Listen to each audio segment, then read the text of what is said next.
Hey everyone, welcome to this explainer on Known Unknown Next. I'm really glad you're here today. We live in this era that's just completely overwhelmed by technology hype, right? It's all glowing brain graphics and these wildly exaggerated claims about what machines can supposedly do. Well, today we're going to cut right through all of that noise. We are going to decode the actual invisible systems that are literally keeping our digital world running as we speak. My goal here is to break down these really complex ideas and present them to you in a way that's clear, structured, and honestly, profoundly relevant to how we're all going to work and think moving forward.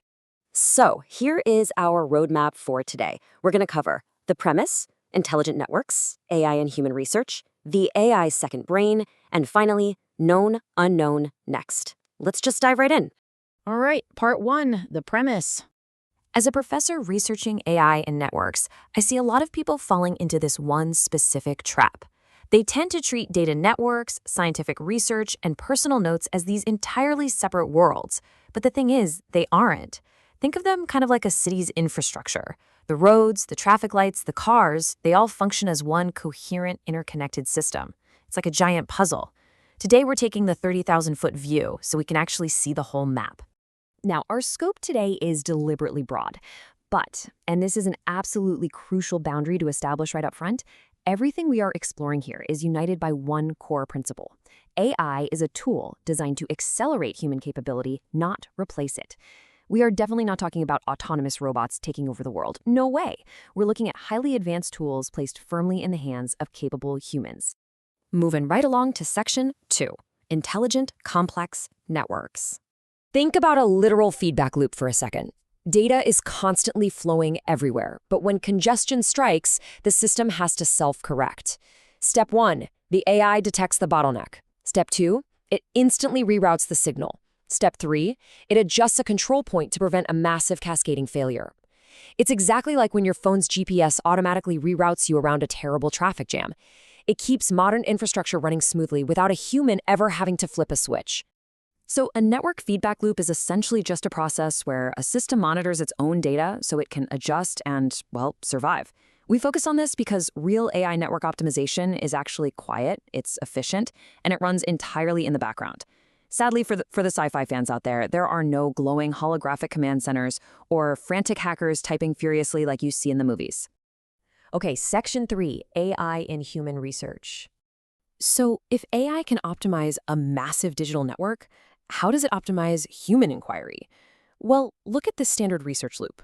Question, sources, prototype, test, and review. An AI assistant can dramatically accelerate this whole process, pulling sources or running simulated tests in literal seconds. But notice what remains anchored at the very center of it all? Human judgment. Notice the dividing line here. On the left side, the machine handles the gears, the search, the prototype, and the test. But on the right side, the human holds the scales, questions, evidence, and conclusions. AI is never going to replace your scientific judgment. Simply put, the machine does the heavy lifting, but you do the heavy thinking. Which brings us to section 4, the AI second brain. So far, we've looked at global networks, but now let's turn inward.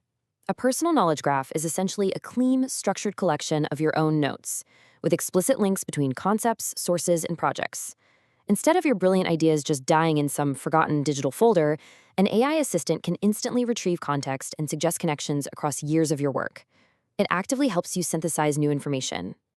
But here is the crucial boundary once again. You remain clearly in control of all of it. This pushes back really hard against the illusion of the omniscient chatbot that supposedly does all your thinking for you. A true second brain relies entirely on your curated knowledge. The AI? It's just a lightning-fast librarian, connecting the dots that you have already chosen to save. And finally, section 5.